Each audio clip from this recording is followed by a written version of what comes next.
தமிழகம் எங்கும் Max Gold cash for your gold. Max Gold நீங்க தங்க மட்டும் இல்லைங்க, பிளாட்டினம், டைமண்ட், சில்வர், ரூபினி எதை வேணாலும் விற்கலாம். உங்களுக்கான பணம் ரொக்கமா கையிலயோ இல்லைன்னா பேங்க் அக்கௌண்ட்லயோ உடனடியாக செலுத்திடுவாங்க. மார்க்கெட் மதிப்பை விட 100 ரூபாய் ஒரு கிராமுக்கு உங்களுக்கு கூடுதலாக கிடைக்கும். தமிழ்நாடு முழுக்க டோர் ஸ்டெப் சர்வீஸும் இவங்க ப்ரொவைட் பண்றாங்க. உங்களுக்கு கோல்ட விற்கணும்னு அதுக்கு ஒரே ஒரு பெஸ்ட் பிளேஸ் மேக்ஸ் கோல்டு தான். கால் 04445454545. வணக்கம். Big topic with Karthik Mayakumar. ஒரு நாள் எல்லாம் சந்தோஷமா இருந்தாங்க. டிவிக்கு ஃபாலோ பண்றவங்க தான். அதே நாள் கடைசியில் கொஞ்சம் சோகத்துக்கு போயிட்டாங்க. என்ன நடந்துச்சுன்னு உங்களுக்கே தெரியும்னு நினைக்கிறேன். பேரவைக்குள்ளே சிஎம் அவர்கள் பண்ண தரமான ஒரு சைகை. சரி, அந்த சந்தோஷத்தில் எல்லாருமே இருக்காங்கன்னு பார்த்தா நடிகை த்ரிஷா அவர்கள் போட்ட ஒரு போஸ்ட்டு முடிச்சு விட்டாங்க. சோஷியல் மீடியா முழுக்க அந்த போஸ்ட்டை பற்றி எல்லாரும் பேச ஆரம்பிச்சிட்டாங்க. இதை மறந்துட்டாங்க. இதை பற்றியும் இப்போதைக்கு தமிழக அரசியல் களம் இருக்குல்ல, இது எல்லாத்தை பற்றி நான் முழுக்க பார்க்க போகிற நிகழ்ச்சியில் போகலாம்.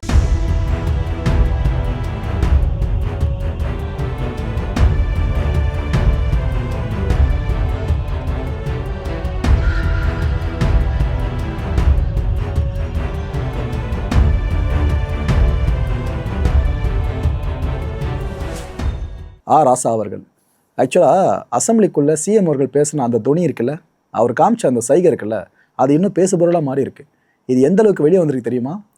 ஸ்டேஜ் போட்டு அது மேலே ஏறி எல்லாரும் மிகப்பெரிய கண்டனங்களை பதிவு பண்ணுற அளவுக்கு போயிருக்கு. குறிப்பாக டிஎம்கே சேர்ந்தவங்க. ராசா என்ன தெரியுமா பேசினார் அந்த ஈவெண்ட்டில்? பாஜகவை எதிர்க்கிறதுக்கு சிஎம் எதுக்காக இவ்வளோ தயங்குறாரு அப்படின்னு கேள்வியை கேட்டு, தேர்தலுக்கு முன்னாடி ஃபாசிசம், பாயாசம் அப்படின்னா சொன்னீங்களே, இப்போ பெருசாக வாய் திறக்க மாட்டீங்களே, எங்களோட கூட்டணி கட்சிகளால் தான் உங்களோட ஆட்சியே இப்போ நடக்குதுன்னு அதை மறந்துடாதீங்கன்னு சொல்லியிருக்காரு. ஆக்சுவலாக இதுக்கு அசம்பிளிலே சிஎம் அவர்கள் பதிலடி கொடுத்துட்டாங்கன்னு நினைக்கிறேன். என் கணிப்பு சரியாக இருக்கும் பட்சத்தில். என்னங்க உங்கள் ஆட்சி தயவுன்னு சொல்கிறீங்க, என்னங்க உங்கள் கூட்டணி கட்சிகள் தயவுன்றீங்க, எங்களுக்கு ஆதரவு கொடுத்தா அந்த கட்சிகள்லாமே சொல்கிறாங்க அவங்க தன்னிச்சையாக முடிவெடுத்தாங்க அப்படின்ட்டு. ஏதோ நீங்கள் சொல்லுதான் இங்கே வந்தான்ற மாதிரி பேசிகிட்டு இருக்கீங்க அப்படின்னு ஒரு பதில் கொடுத்துருந்தார்ல. ஆனால் இன்னும் டிஎம்கே இதை முழுசாக ஏற்றுக்கிற மாதிரி தெரியல. அதை இந்த குற்றச்சாட்டை அடிக்கிருக்காரு. அவங்கள அமைச்சராக்கிய உங்களுக்கு வெக்கம் இல்லை, அமைச்சர் பொறுப்பை ஏற்றுக்கிட்டாங்களே அந்த கட்சிகளுக்கும் வெக்கம் இல்லைன்னு சொல்லியிருக்காருங்க. எவ்வளோ பெரிய வார்த்தைகள் தெரியுதா? இதை ஸ்டேஜில் பேசியிருக்காப்புல.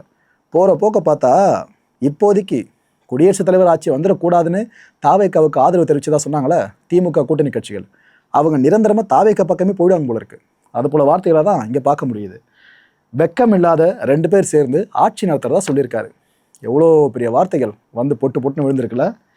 நம்மளை திட்டுறதுக்காகவே சிஎம் வசனங்களை மனப்பாடம் பண்ணியிருக்காருங்க. எனக்கு கிடைச்ச தகவலின் அடிப்படையில் நான் இதை சொல்கிறேன்னு சொல்கிறாரு. சோர்ஸை வச்சு உள்ள இன்ஃபர்மேஷன் வாங்கினாலும் என்னவோ தெரியல, அந்த விஷயத்தை இங்கே கன்வே பண்ணுறாரு. சோஃபா செட்டுகளுக்கு மொழி வரலாறு பற்றி என்ன தெரியும்? தெரியாது. இந்த வரலாறு சார்ந்த விஷயங்கள் இருக்குல்ல, இது இந்த சோஃபா டப்பாக்களுக்கு ஒன்றுமே தெரியாதுன்னு சொல்லியிருக்காரு. எதிர்கட்சியாக இருக்கிற எங்களை யாரும் கட்டுப்படுத்த முடியாதுங்க. ஆளுங்கட்சியாக இருக்கும்போது கூட ஓகே, எல்லாம் பொறுமை காத்தோம். ஆனால் இப்போ எதிர்கட்சி வீறு கொண்டு எழுவோம், மக்கள் பிரச்சனைக்காக நாங்கள் களத்துக்கு வருவோம், இங்கே திரண்டு இருக்க இளைஞர்கள் இருக்கான திமுக இளைஞர்கள் எல்லாரும் களத்துக்கு வருவாங்கன்ற மாதிரியும் கிட்டத்தட்ட ஒரு எச்சரிக்கை துணியில் ராசா அவர்கள் பேசியிருக்காங்க. ட்ரிகர் ஆகத்தானே செய்யும். ஏன்னா ஸ்டாலின் அவர்கள் சார்ந்து பேரவைக்குள்ளே ஒரு குட்டி ஸ்டோரி சொன்னார் பார்த்தீங்களா சிஎம் அவர்கள். அந்த ஒரு பாயிண்ட்லேயே மொத்த டிஎம்கே பயங்கரமாக ட்ரிகர் ஆகிட்டாங்க. அதான் இங்கேயும் தெளிவாக பார்க்க முடியுது. இந்த ஒரு விஷயம் முடிஞ்சிச்சா, இதுக்கப்புறம் திமுக சேர்ந்த ஒவ்வொருத்தராக இன்னும் நிறைய கருத்துக்களை அடுக்க ஆரம்பிச்சிட்டாங்க விமர்சனங்கள் துணியில். இன்னொரு பக்கம் அதிமுக, நம்ம அதிமுகவோட முக்கியமான முகமான ஜெயக்குமார் அண்ணா இருக்கார்ல, அவர் இப்போ என்ன சொல்கிறாரு? நாளைய தீர்ப்பு படத்தில் ஆரம்பிச்சிங்கப்பா, இப்போ சிஎம் வரைக்கும் நல்லா நடிச்சிருக்கீங்க அப்படின்றாரு. பஞ்ச் டைலாக் பேசுறது, விசில் அடிக்கிறது, குட்டி கதை சொல்கிறது, இப்படி சட்டமன்றத்தையே ஷூட்டிங் ஸ்பாட்டாக ஆக்கியிருக்கீங்களே, இதெல்லாம் நல்லது கிடையாது. பாலியல் வன்கொடுமை, சட்டம் ஒழுங்கு பிரச்சனை, அப்புறம் நீங்கள் அள்ளி வீசின தேர்தல் வாக்குறுதிகள், இதை பற்றி ஒரு 5 நிமிஷம் பேசுங்களேன். ஏதோ நீங்கள் 5 நிமிஷம் பேசினதுனால குளத்தூரில் ஸ்டாலின் அவர்கள் தோத்ததா சொன்னீங்களா பேரவைக்குள்ளே, இதை பற்றி 5 நிமிஷம் பேசுங்கன்னு அண்ணன் வேறு இப்போ வாலண்டியராக இந்த வார்த்தைகளை பதிவு பண்ணியிருக்காரு. ஒரு பக்கம் டிஎம்கே வர்சஸ் டிவிகே, இன்னொரு பக்கம் ஏடிஎம்கே வர்சஸ் டிவிகே, இன்னொரு கட்சி எதுக்கு விடுவானே பிஜேபி வர்சஸ் டிவிகே. பாஜக தமிழக தலைவர் இருக்கார்ல, மாநில தலைவர் நயினார், அவர் என்ன சொல்லியிருக்காரு? ஆட்சி அமைக்க விடுங்க விடுங்க விடுங்கன்னு யாருக்கு ஃபோன் பண்ணி கேட்டீங்க, ஞாபகம் இருக்கா அப்படின்னு கேட்குறாரு. சொல்லட்டுமா? அப்போ மட்டும் பாஜக இணைச்சுதா? இப்போனா அப்படி பேசுகிறீங்க? சட்டப்படி தான் ஆளுநர் உங்களை திருப்பி அனுப்புனாருங்க. ஆட்சி அமைக்க முடியாத சூழல் ஏற்படுச்சு அந்த டைமில். அதை விட்டு ஃபுல்லாக ப்ளேம் பண்ணிட்டு இருக்கீங்கன்னு பாஜகவும் டிவிக்கு எதிராக இந்த அளவுக்கு பேச ஆரம்பிச்சிட்டாங்க. மக்கள் நீங்கள் ஒரு விஷயத்தை தெளிவாக சொல்லுங்கள். ஒரு தேசிய கட்சி சார்ந்து ஒரு மாநில கட்சி தொடர்ந்து அரசியல் பண்ணணுமா, பேசிக்கிட்டு அரசியல் பண்ணணுமா, இல்லை மாநிலத்தில் இருக்க பெரிய கட்சிகளை எதிர்த்து அரசியல் பண்ணணுமா? எது சரியாக இருக்கும்? நாம் இந்த அரசியல் களம் சார்ந்து போகிற ஒவ்வொரு வீடியோலையும் ஒவ்வொரு கோரிக்கையை அரசோட பார்வைக்கு முன் வச்சுட்டு இருக்கோம். அதில் ஒரு நம்ம சமீபத்தில் வச்சுருந்த கோரிக்கை அரசோட காதுகளுக்கு எட்டுச்சோ என்னவோ தெரியல, ஒரு நல்ல விஷயத்தை பண்ண ஆரம்பிச்சிருக்காங்க. ஆனால் இது பண்ண நினச்சது ஓகே, பட் ப்ராக்டிக்கலாக எந்த அளவுக்கு இது பாசிபிள்னு தெரியல. சொல்கிறேன். வர்ற செப்டம்பர் 15ஆம் தேதி, அதாவது அறிஞர் அண்ணாவோட பிறந்தநாள் அன்னைக்கு, இந்த நாள்ல இருந்து 755 கோடி ரூபாய் மதிப்பீட்டில் ஒரு புதிய திட்டத்தை கொண்டு வராங்க தமிழ்நாடு அரசு, தாவேகா அரசு. அதாவது தாய் மாமன் தங்க மோதிர திட்டம். தாலிக்கு தங்கம், அந்த திட்டம் ஞாபகம் இருக்கா? அதே சாயல்ல தாய் மாமன் தங்க மோதிர திட்டம்னு ஒன்றத்தை கொண்டு வராங்க. இதன்படி பார்த்தீங்கன்னா, கவர்மெண்ட் ஹாஸ்பிட்டல்ஸில் பிறக்கிற குழந்தைங்க இருக்காங்களே, இவங்களுக்கு 1 கிராம் மோதிரம் அரசு சார்பில் வழங்கப்படும். அப்போ ஏற்பட்ட திட்டத்தை கொண்டு வராங்க. ஸோ நம்ம இந்த அரசியல் காலத்தில் திட்டங்கள் சார்ந்து அம்மா திட்டங்களை பார்த்தாச்சு, அப்பா திட்டங்களை பார்த்தாச்சு, அடுத்து தாய் மாமன் திட்டமும் வந்துருச்சு. இதுக்கு அடுத்து யாராவது ஆட்சியை பிடிக்கிறாங்க அப்படின்னா என்ன உறவு முறையில் திட்டம் வருமோ எதிர்பார்ப்போம். ஆனால் நல்ல விஷயம் இது. ஹாஸ்பிட்டல்ஸில், கவர்மெண்ட் ஹாஸ்பிட்டல்ஸில் பிறக்கிற குழந்தைங்களுக்கு இது போல் விஷயம் பண்ணுறது. ஆக்சுவலாக சிஎம் அவர்களோட பர்த்டே அதுவுமா இதை பண்ணியிருந்தாங்க. அப்போ நாம் அந்த கேள்வியை முன் வச்சுருந்தோம், ஒரு நாள் பண்ணுறது என்னங்க பெரிய விஷயம், தொடர்ந்து பண்ணால் நல்லா இருக்குமேனு அவங்க பண்ண ஆரம்பிச்சிருக்காங்க. இப்போ எனக்கு என்ன ஒரே ஒரு விஷயம் புரியலன்னா, ஏற்கனவே வெள்ளை அறிக்கை வெளியிடும்போது தெளிவாக சொல்லிடுச்சு தமிழக அரசு, இல்லைங்க லட்சம் கோடிகளில் கடன் இருக்குது, இவ்வளோ இருக்குது நம்பர்ஸோடு வெளியிட்டாங்க. ஸோ கடன் அளவு மேலே மேலே போயிட்டு இருக்கிறதும், அதுக்கு வட்டி மட்டுமே நம்ம ஆயிரக்கணக்கான கோடிகளை ஒரு வருஷம் கட்டிக்கிட்டு இருக்கிறதும் லிட்டரலாக கண்ணு முன்னாடி தெரியுது. இதுக்கு நடுவில் 755 கோடி ரூபாய் மதிப்பீட்டில் இந்த திட்டத்தை கொண்டு வராங்க அப்படின்னா, இதுக்காக மாற்று வருவாய் திட்டம் ஒன்றத்தை என்ன வச்சுருப்பாங்க கையில்? ஒரு பக்கம் திட்டத்துக்காக பணத்தை செலவழிக்கிறாங்கன்னா, இன்னொரு பக்கம் திட்டங்களை செயல்படுத்தவே வருவாய் பெருக்கணும். நீங்கள் அரசோட வருவாய் பெருக்காமல் இது போல் திட்டங்களை அறிவித்து பிரயோஜனம் இல்லாமல் போயிடும். ப்ரோ, அவங்க கையில் கண்டிப்பாக திட்டம் இருக்கும் ப்ரோ, தாவேகா அரசுகிட்ட. இதெல்லாம் இல்லாமல் திட்டத்தை கொண்டு வராங்க அப்படின்னு கேட்டிங்கன்னா, உங்களோட ஸ்பெகுலேஷன் கரெக்டு தான். எனக்கு ஒரு விஷயம் தோதுபடுது, அது உங்களுக்கு தோதுபடுதான்னு பாருங்கள். அதாவது கோயில்கள் இருக்குல்ல, அங்கே கட்டணங்களை உயர்த்தணும் அப்படிங்க இருக்கும். அது மூலமாக கிடைக்கிற ரெவென்யூ இருக்குல்ல, வருவாய் பெருக்கும் பார்த்தீங்களா, அது அரசு சார்ந்த நலத்திட்டங்களுக்கு பயன்படுத்தணும் அப்படிங்க இருக்கும். நடக்காத விஷயம்னு சொல்லலை, ஒரு சமிங்கை ஆரம்பிச்சிருக்கு. அதை பற்றி உங்கள்கிட்ட இப்போ டிஸ்கஸ் பண்ணிடுறேன். இப்போ நீங்கள் ஸ்க்ரீனில் பார்த்துட்ருக்கீங்களே, இது என்னென்னா, நம்ம திருச்செந்தூர் முருகன் கோயில் இருக்குல்ல, இங்கே கட்டணம் உயர்வு சார்ந்து ஒரு உத்தேச பட்டியல் வெளியிடப்பட்டிருக்கு. ஆக்சுவலாக ஃபைனலிஸ்ட்டு கிடையாது. ஆனால் பல பேர் என்ன தெரியுமா சொல்லிட்டாங்க, அவ்வளோதான் அரசு கட்டணங்களை ஏற்றிட்டாங்க இந்த திருச்செந்தூர் கோயிலில், இனிமேல் இதுதான் ஃபைனல்னு சொல்லிட்டாங்க. நான் தெளிவாக சொல்லிடுறேன், இது ஃபைனலிஸ்ட் வெர்ஷன் கிடையாது, போக அதை பற்றி அப்டேட் கொடுக்குறேன். இதன்படி பார்த்தீங்கன்னா, தங்கரத உலா திட்டம் இருக்குல்ல, இதுக்கு தற்போதைய கட்டணம் 2500 ரூபாய். அது உயர்வது பார்த்தீங்கன்னா டபுளாக, இட் மீன்ஸ் 5000 ரூபாய். நிரந்தர வைப்பு நிதி இருக்குல்ல, அது 50000 ரூபாய். இது 1 லட்சம் வரைக்கும் உயர வாய்ப்புங்க. சண்முகார்ச்சனை இருக்குது பார்த்தீங்களா, இது தற்போதைய கட்டணம் 5000 ரூபாய். இது ஃபியூச்சரில் 30000 ரூபாய்க்கு மேலே போகுன்றாங்க. அண்ட் மூலவர் அபிஷேகம் இருக்குல்ல, அது இப்போதைக்கு கட்டணம் 1500 ரூபாய். அது 10000 ரூபாய்க்கு தொடலான்றாங்க. ரெட்டிப்பு, 3 மடங்கு 4 மடங்கு, எங்கேயோ தாண்டி போயிட்டுருக்கு.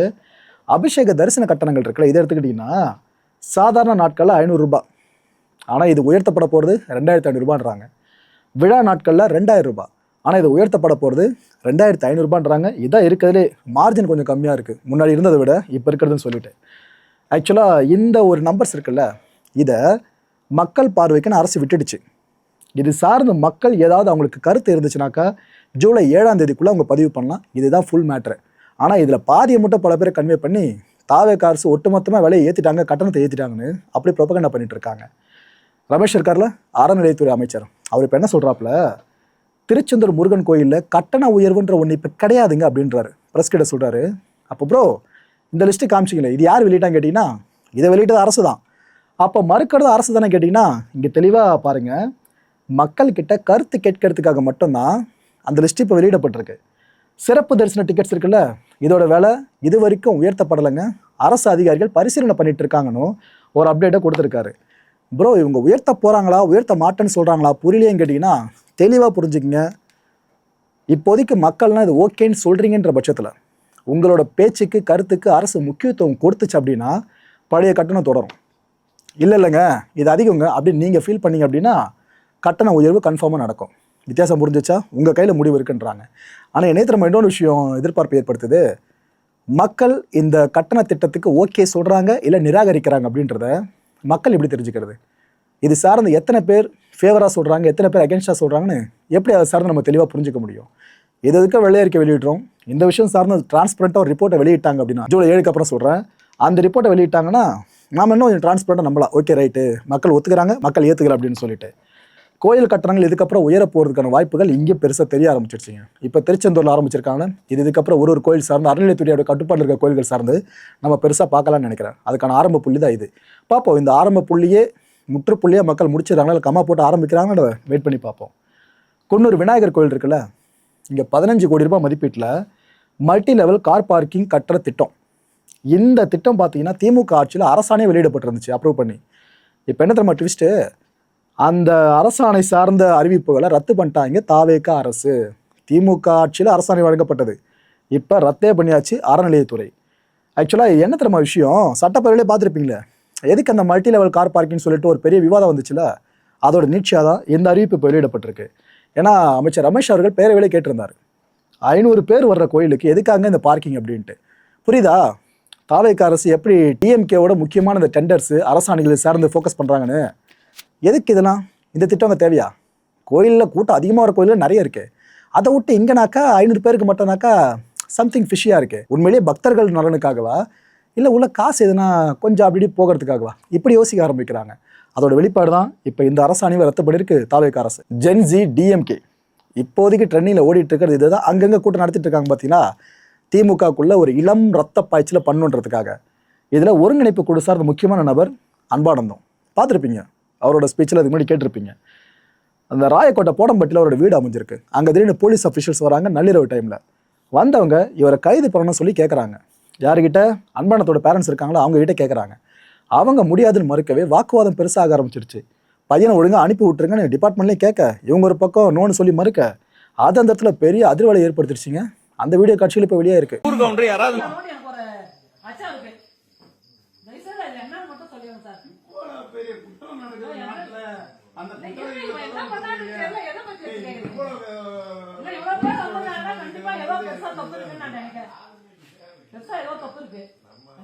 சார் அவர் வந்துட்டு அம்மா அப்பா அப்பா அப்பா அப்பா அப்பா நம்ம என்ஆர் இளங்கோ சார் டைரக்ஷன் வந்துருச்சு. Is senior advocate Rajya Sabha MP senior. அவர் வந்துட்டு சுப்ரீம் கோர்ட்ல இருக்கிறார். நாளைக்கு டிஜிபி ஆபீஸ் கிட்ட போறன்றாரு. அதாவது வந்துட்டு டைரக்டா வந்துட்டு இப்ப ஏதாவது நம்ம களங்கம் ஏற்படுத்துற மாதிரி போலீஸ் நீங்க பண்ணுச்சுன்னா அடுத்த செகண்ட் வந்துட்டு அங்க ஃபைல் பண்றதுக்கு ரெடியா இருக்காங்க, டீம் ரெடியா இருக்காங்க. சோ வந்துட்டு நீங்க எதை பத்தி ஒரி பண்ணாதீங்க. நாங்க வந்துட்டு வீட்டுக்குள்ளார அலோவ் பண்ண முடியாது, எங்களுக்கு வந்துட்டு பயமா இருக்கு, அவ்வளவுதான். வீட்டுல இல்ல ஆனா வீட்டுக்குள்ளார வீட்டுல இல்ல. ஒரு 50 வருஷமா வந்துட்டு எங்க அப்பா வந்துட்டு இங்க பொது வாழ்வுல இருக்காரு.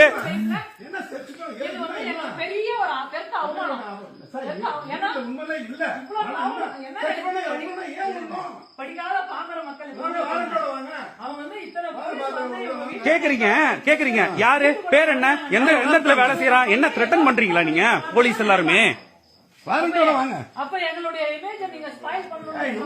இது முழுக்க வந்துட்டு திமுகவை டார்கெட் பண்ணி, திமுக ஆட்களை டார்கெட் பண்ணி இல்லப்பா, முழுக்க வந்துட்டு இவங்க வந்துட்டு திமுக காரங்களை அசிங்கப்படுத்தணும், அவமானப்படுத்தணும்ன்ற நோக்கத்தில் தான் பண்றாங்க. நைட் 12:30 வந்து வீட்டுல சர்ச் பண்ணுன்றது அப்படி என்ன வந்துட்டு கட்டாயமா இருக்குங்க? ஊர்ல வந்துட்டு எவ்வளவு கொலை நடக்குது, குற்றம் நடக்குது, பாலியல் பலாத்காரம் நடக்குது.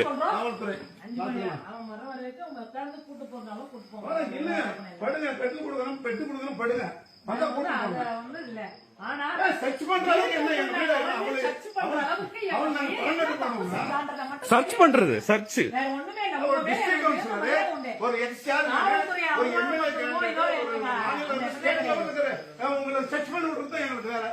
தாவேக அரசு எதிர்த்தும் திமுகவை ஆதரிச்சும் பேசினா குத்தமா அப்படின்னு கேட்டீங்கன்னா, மக்களே இதில் நீங்கள் கட்சி ஸ்டாண்டே எடுக்காதீங்க. நம்ம சேனல் நீங்கள் ஃபாலோ பண்ணுறது காரணம் என்ன நடக்குதோ அது உண்மையை அப்படியே தெரிஞ்சுக்கதான். ஃபில்டரேஷனில் மாஸ்க்லாம் எதுவுமே இருக்காது, எந்த சார்பும் இருக்காது. அந்த வகையில் நான் ஓப்பன் பண்ணுறேன். அன்பானந்த அவர்கள் போட்டிருந்த வீடியோஸ்லாம் பார்த்துருக்கீங்களா? இதில் அசம்பிளியில் சிஎம் அவர்கள் பேசின பிற்பாடு ஒரு வீடியோ போஸ்ட் பண்ணியிருக்காப்புல. அதில் பார்த்தீங்கன்னா, அதை நான் விவரிக்க கூட விரும்பலை. அது ரொம்ப ஒரு மாதிரி அந்த கேரக்டர் அசாசினேட் சொல்லுவோம் பார்த்தீங்களா, அதை சிஎம் அவர்கள் சார்ந்து பண்ணுற மாதிரியும், சிஎம்மோட பையன் இருக்கார்ல அவர் ஒரு கேள்வியை கேட்டு அதுக்கு ஒரு பதில் கொடுக்குற மாதிரிலாம் ஒரு மாதிரி கொச்சையாக அதை பண்ணியிருந்தாங்க. ஸோ சிஎம் உங்களுக்கு பிடிக்குதோ இல்லையோ, ஆட்சேபனை இருக்கோ இல்லையோ, சிஎம்முக்கான மரியாதையை கொடுத்தாகணும். அதில் மாற்று கருத்து இல்லை. அந்த சீட்டில் யார் அமர்ந்தாலும், எந்த கட்சியை சேர்ந்தவங்க அமர்ந்தாலும் அவங்களுக்கு மரியாதை கொடுத்தாகணும். ஆனால் அந்த பவுண்டரிலேருந்து கொஞ்சம் கிராஸ் பண்ணியிருக்காங்கன்னு சொல்லிட்டு தான் இவங்க மேலே வழக்கு பதிவு செய்யப்பட்டு ஆக்ஷன் இப்போ எடுக்கப்பட்டுச்சு. கூடவே டிபார்ட்மெண்ட் ஒரு எச்சரிக்கை முன் வச்சிட்டாங்க. எந்த ஒரு தனிநபர் சார்ந்தோ தலைவர் சார்ந்தோ இது போலலாம் சோஷியல் மீடியாவில் பேசாதீங்க, இது போல ரொம்ப அநாகரிகமான பதிவு போடாதீங்க. அப்படி போட்டினா சட்ட நடவடிக்கை எடுக்கப்படும் ஆல்ரெடி சொல்லிட்டாங்க. அதான் இப்போ நடந்திருக்க மாதிரி தெரியுது. ஆனால் எனக்கு ஒரு அப்ஜெக்ஷன் என்ன தெரியுமா, வழக்கு பதிவு பண்ணுங்க, ஆனால் இதுக்காக கைது பண்ணலாமா? எனக்கு ஒருத்தர் ஒரே விஷயம் இது மட்டும் தான். அசம்பிளி ஸ்பீச்னு ஒன்று கொடுத்தாப்புல சிஎம் அவர்கள், அதுக்கப்புறம் என்னென்ன நடந்துச்சுன்னு தொடர்ந்து பார்த்துக்கிட்டு இருக்கோமா. அதுக்கப்புறம் ஒன்று நடந்துச்சு பாருங்க. ஆக்சுவலாக நம்ம இதுக்கு முன்னாடி வீடியோ போஸ்ட் பண்ணியிருந்தோம், அதான் அசம்பிளி வீடியோ. அப்போ நம்ம ஒரு விஷயம் சொல்லியிருந்தோம், இது போல் ரஜினி சார் சிஎம் அவர்களுக்கு வாழ்த்து தெரிவிக்கலன்னு தகவல் வந்துச்சுல. இதுக்கு நிறைய சிஎம் சாரோட ஃபாலோவர்ஸ்லாம் கொந்தளிக்க ஆரம்பித்தாங்க. இன்னொரு பக்கம் நடிகை த்ரிஷா அவர்கள் சிஎம் சாருக்கு பர்த்டே விஷ் பண்ணலை, அது நினச்சி டிவிகே கேடர்ஸ்லாம் சந்தோஷமாக இருக்காங்கன்னு சொல்லியிருந்தோம். அந்த சந்தோஷம் நினைக்கல. நான் அந்த வீடியோ போஸ்ட் பண்ண அடுத்த சில நிமிஷங்கள்லேயே போஸ்ட் போட்டாங்க. ஒரு ஃபோட்டோ ஒன்று இங்கே வந்துருச்சு. அஸ்ஸலாமு அலைக்கும் த்ரிஷா அவர்கள் என்ட்ரி கொடுக்குற மாதிரி, நம்ம துரந்த ஸ்டைலில் என்ட்ரி கொடுக்குற மாதிரி ஒரு ஃபோட்டோவை போட்டு பல பேர் இதை வச்சு மீம் டெம்ப்ளேட்டாக மாற்ற ஆரம்பிச்சிட்டாங்க. இதுதான் அந்த ஃபோட்டோ. அதாவது சிஎம் அவர்களோட பிறந்தநாள் விழா இருக்குல்ல, இதை அவங்க கொண்டாடின மாதிரி, கேக் வச்சு கொண்டாடின மாதிரி தான் அந்த ஒரு ஃபோட்டோ வெளியிட்டிருந்தாங்க. அது என்ன வார்த்தைகள் குறிப்பிட்டிருந்தாங்கன்னா, to the person who makes it all worth it, happy birthday, சிகப்பு இடத்துல ஹார்ட்டு, அப்புறம் 00.00 என்ன சொல்ல வராமல் புரிஞ்சிருக்குன்னு நினைக்கிறேன். இதில் ஆக்சுவலாக அந்த ஃபோட்டோ வெளியே வந்தது பல பேர் அப்செட்டு. குறிப்பாக டிவிகேவை ஃபாலோ பண்ணுறவங்களும் சரி, சிஎம் விஜய் அவர்கள் நடிகர்லேருந்து ஃபுல்லாக ஃபாலோ பண்ணிட்டு இருக்காங்க பார்த்தீங்கன்னா அவரோட ரசிகர்கள், அவங்களும் சரி ஓரளவுக்கு அப்செட் ஆகிட்டீங்க. அதெல்லாம் உண்மையாக சொல்லி ஆகணும். இதில் சில பேர் இல்லைங்க நல்ல ஃப்ரெண்ட்ஷிப் பாண்டிங்க, எந்த அளவுக்கு விஷ் பண்ணுறாங்க பார்த்தீங்கன்னா அவங்களோட நண்பருக்கு அப்படின்னு ஒரு பக்கம் சொல்ல, இன்னொரு பக்கம் அண்ணன் பேர் கிடைக்கிறதே வேலையாக போயிடுச்சு. ஃபுல்லாக ஏஐயில் இது போல் இமேஜ் ஜென்ரேட் பண்ணி ஒரு நல்ல நேரத்தில் இது போல் நிறைய பேர் மூட ஸ்பாயில் பண்ணுற மாதிரி பேசுகிறாங்கன்னு அப்படி ஒரு பக்கம் பேச ஆரம்பிச்சிட்டாங்க. ஆனால் இது ஏஐ ஜென்ரேட்டர்லாம் கிடையாது. த்ரிஷா அவர்களே பதிவிட்டிருக்க ஒரு அஃபிஷியலான ஃபோட்டோ தான், அதில் மாற்றுக்கிறது கிடையாது. என்னென்ன பேச்சு பார்த்தீங்களா, ஒரு ஃபோட்டோ போட்டாங்க, அது சார்ந்து எவ்வளோ பேச்சு ஓடிக்கிட்டு இருக்கு பார்த்தீங்களா. ஆனால் நிறைய பேர் ஒத்துப்பீங்களா, அசம்பிளியில் அவர் பேசுறதை வச்சு எல்லாரும் ஃபயர் விட்டுருந்தோம். அதே நேரம் இந்த ஒரு ஃபோட்டோ வந்து இன்டர்நெட்டில் விழுந்ததும் இன்டர்நெட் முழுக்க சோஷியல் மீடியா பற்றிக்கிச்சிங்க. அந்தளவுக்கு எல்லாம் பரபரன்னு இதை பற்றி பேச ஆரம்பிச்சிட்டாங்க. சரி, இந்த நேரத்தில் அப்போசிஷன் வேறு சிஎம் அவர்கள் வெறுப்பேற்றிருக்காருல, அந்த சைகெல்லாம் பண்ணி அவங்க இந்த விஷயத்தை பெருசாக எடுப்பாங்கன்னு பார்க்கும்போது பெருசாக யாரும் தொடலைங்க. அது வரைக்கும் சந்தோஷம். அநாகரிகமான விஷயமா அது மாறி இருக்கும். நல்ல அது நடக்கல, அது வரைக்கும் சந்தோஷம். மக்கள் இந்த கான்டென்ட்டை பொறுத்தவரைக்கும் நாமளாக சிந்திக்கிறது ஒரே ஒரு விஷயம் தான். ஒரே ஒரு ஃபோட்டோ, ஒரே ஒரு போஸ்ட்டு, ஒட்டுமொத்த சோஷியல் மீடியாவும் காலியாச்சா? இந்த நேரத்தில் இது போல விஷயங்கள் நடக்கணுமா, இது அவசியமானு கேட்டிங்கன்னா அது திருப்பி நான் உங்ககிட்ட கேட்டுற மக்கள் நீங்களே யோசிச்சு பாருங்கள். அன்பை வெளிப்படுத்தலாம், புரியுது, பட் அதுக்கான நேரங்கால சூழல் ஒரு விஷயம் இருக்குல்ல, இது சரியாக இருந்தால் நல்லா இருக்குமேங்க அப்படின்ட்டு பல பேர் வேண்டுகோளை முன்வைக்க ஆரம்பிச்சிருக்காங்க.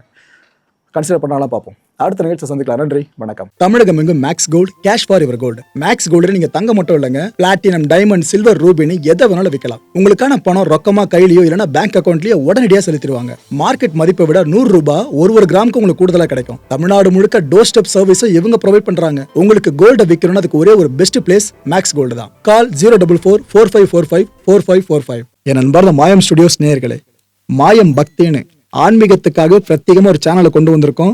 மறக்காம சப்ஸ்கிரைப் பண்ணி அந்த சேனலுக்கு உங்களோட ஆதரவை மனப்பூர்வமாக தெரிவிங்க. வணக்கம் மாயம் ஸ்டுடியோஸ் நண்பர்களே. மாயம் ட்ரெண்ட்ஸ் அப்படின்ற ஒரு புதிய ஃபேஸ்புக் பேஜை ஓப்பன் பண்ணியிருக்கோம். நீங்கள் யூடியூப்பில் பார்த்துட்டு இருக்கீங்களா நம்மளோட கான்டென்ட்ஸ்லாம், இதெல்லாம் விட ஒரு படி மேலே ரொம்ப கிறிஸ்பாகவும் ரொம்ப சூப்பராகவும் நிறைய கான்டென்ட்ஸ் உங்களுக்கு இந்த பேஜில் காத்துட்ருக்குங்க. ஸோ உடனடியாக ஃபேஸ்புக் பிளாட்ஃபார்ம் போங்க, மாயம் ட்ரெண்ட்ஸ்னு டைப் பண்ணி சர்ச் பண்ணி நம்ம பேஜை ஃபாலோ பண்ணுங்கள். அப்படியே நம்ம சேனலையும் நீங்கள் சப்ஸ்கிரைப் பண்ணிட்டீங்க அப்படின்னா இன்னும் நிறைய புது கான்டென்ட்ஸை உங்களுக்காக ப்ரொடியூஸ் பண்ணி கொடுத்துக்கிட்டே இருப்பாங்க. நீங்கள் பண்ணுற ஒவ்வொரு சப்ஸ்கிரிப்ஷனும் எங்களுக்கு பெரிய மோட்டிவேஷனாக அமையும்.